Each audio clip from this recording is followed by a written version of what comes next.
ಆತ್ಮೀಯರೇ, ನಾಳೆ 7ನೇ ತಾರೀಕು ಬುಧವಾರ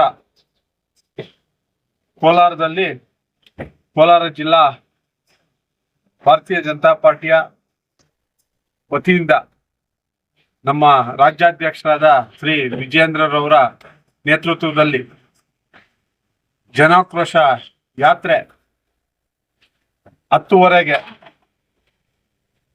ಹಮ್ಮಿಕೊಳ್ಳಲಾಗಿದೆ. ಈ ಒಂದು ಯಾತ್ರೆಯಲ್ಲಿ ಭಾರತೀಯ ಜನತಾ ಪಾರ್ಟಿಯ ಕಾರ್ಯಕರ್ತರು, ಭ್ರಷ್ಟ ಕಾಂಗ್ರೆಸ್ ಸರ್ಕಾರದಿಂದ ನೊಂದಿರ್ತಕ್ಕಂಥ ನಮ್ಮ ರಾಜ್ಯದ ಜನತೆ ಹೆಚ್ಚಿನ ಸಂಖ್ಯೆಯಲ್ಲಿ ಭಾಗವಹಿಸಿ ಜನಾಕ್ರೋಶಕ್ಕೆ ಧ್ವನಿಯಾಗಿರ್ತಕ್ಕಂಥ ಭಾರತೀಯ ಜನತಾ ಪಾರ್ಟಿಗೆ ಬೆಂಬಲ ಕೊಟ್ಟು ಯಾತ್ರೆಯನ್ನ ಯಶಸ್ವಿ ಮಾಡಬೇಕು ಅಂತ ಎಲ್ಲರಲ್ಲೂ ಮನವಿ ಮಾಡ್ಕೊಳ್ತಾ ಇದ್ದೀನಿ. ತಾರೀಕು 7/5/2025 ಬುಧವಾರ ನಡೆಯುವ ಜನಾಕ್ರೋಶ ಸಭೆಗೆ ಎಲ್ಲರೂ ಆಗಮಿಸಿ ಭ್ರಷ್ಟ ಕಾಂಗ್ರೆಸ್ ಸರ್ಕಾರವನ್ನ ವಜಾ ಮಾಡಲು ಪ್ರತಿಭಟನೆಯನ್ನ ಮಾಡಬೇಕಾಗಿ ವಿನಂತಿಸಿಕೊಳ್ತಾ ಇದ್ದೀವಿ. ಈ ಒಂದು ಸಭೆಯ ನೇತೃತ್ವವನ್ನ ನೆಚ್ಚಿನ ವಿಜೇಂದ್ರರವರು ವಹಿಸಿಕೊಂಡಿದ್ದಾರೆ. ಅದೇ ರೀತಿಯಾಗಿ ನಮ್ಮ ವಿರೋಧ ಪಕ್ಷದ ನಾಯಕರಾದಂತಹ ಅಶೋಕ್ರವರು, ನಮ್ಮ ಚಲವಾದಿ ಕಾಣಸಮ್ಮಣ್ಣವರು ಎಲ್ಲರೂ ಒಂದು ಕಾರ್ಯಕ್ರಮಕ್ಕೆ ಆಗಮಿಸ್ತಾ ಇದ್ದಾರೆ.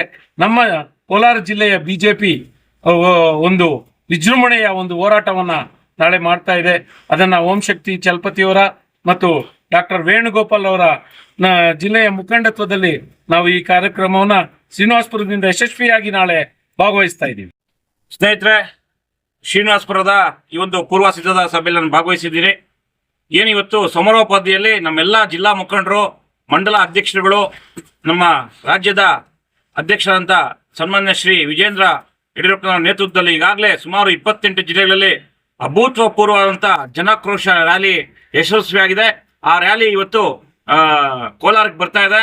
ಇದೇ 7ನೇ ತಾರೀಕು ಬುಧವಾರ ಏನು ನಮ್ಮ ಪ್ರಭಾಟ್ಯಾಕ್ಸ್ ಮುಂದ್ಗಡೆ ಬಾಯ್ಸ್ ಕಾಲೇಜ್ ಮುಂದೆ ಈ ಒಂದು ಕಾರ್ಯಕ್ರಮವನ್ನು ಹಮ್ಮಿಕೊಂಡಿದ್ದೀರಿ. ಏನು ಜನಗಳ ಆಕ್ರೋಶಕ್ಕೆ ಈ ಒಂದು ಕಾಂಗ್ರೆಸ್ ಸರ್ಕಾರ ತುತ್ತಾಗಿದೆ. ಈ ಜನಗಳ ಆಕ್ರೋಶವನ್ನ ಎತ್ತಿಡಿದು ಜನಾಕ್ರೋಶ ರ್ಯಾಲಿ ಮಾಡ್ತಾ ಇದ್ದೀವಿ. ಈ ರ್ಯಾಲಿಗೆ ಎಲ್ಲ ಏನು ರಾಜ್ಯದ ನಾಯಕರು, ವಿರೋಧ ಪಕ್ಷದ ನಾಯಕರಂತ ಸನ್ಮಾನ್ಯ ಶ್ರೀ ಅಶೋಕಣ್ಣವರು, ಅದೇ ರೀತಿ ಚಲವಾದಿ ನಾರಾಯಣಸ್ವಾಮಿಯವರು, ಮಾಜಿ ಸಂಸದರು, ಮಾಜಿ ಸಚಿವರು, MLAಗಳು, ಮಾಜಿ MLAಗಳು ಎಲ್ಲರೂ ಬರ್ತಾ ಇದ್ದಾರೆ. ನಮ್ಮ ಜಿಲ್ಲಾ ಮುಖಂಡರು ಬರ್ತಾ ಇದ್ದಾರೆ. ಈ ಕಾರ್ಯಕ್ರಮವನ್ನ, ಈ ಭ್ರಷ್ಟ ಕಾಂಗ್ರೆಸ್ ಸರ್ಕಾರವನ್ನ ಕಿತ್ತೊಗೆಸಲು ನಾವೆಲ್ಲ ಬರ್ತಾ ಇದ್ದೀವಿ. ನೀವು ಬಂದು ಈ ಕಾರ್ಯಕ್ರಮವನ್ನು ಯಶಸ್ವಿಗೊಳಿಸಬೇಕಾಗಿ ನಾವು ಮನವಿ ಮಾಡ್ತಾ ಇದ್ದೀವಿ. ಧನ್ಯವಾದಗಳು.